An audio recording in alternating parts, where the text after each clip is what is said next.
सानो तिमीलाई के भयो बाबु? जाडी लाग्यो, चिसो भयो, चिसो। यसलाई त चिसो भयो। सानो यता हेर त बाबु, तिमीलाई चिसो भयो धेरै। तिमीलाई चिसो भयो भने तिमीलाई कपडा ओढाइदिन्छु। यस्तो राम्रो कपडा ओढाइदिन्छु अनि घाँस पनि खान्छौ है मेरो सानो। ले ले सानो, ले सानो, ले ले ले खा खा खा। अर्को मुन्नी लालीलाई के भएछ? लालीलाई पनि चिसो भयो।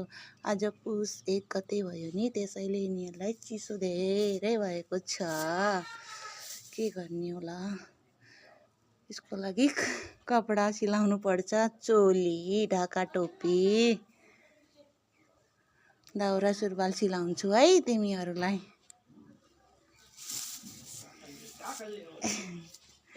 सरे तिमीलाई पनि के भएछ बाबु? हजुरलाई के भयो? चिसो भएछ? चिसो भएछ? चिसो भएर हो यति धेरै लुगा लगाएको? ओहो, चिसो भयो। आगो ताप्नु पर्छ है। अरे तरुल खानु पर्छ, सकलगञ्ज खानु पर्छ। उहाँ त ठुलडेडी आउनु भएको छ छुडामा त। चुलामा ठुलडेडी आउनु भएको छ।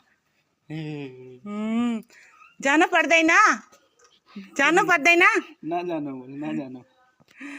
भेट्नु पर्दैन? भेट्नु पर्दैन ठुलडेडीलाई?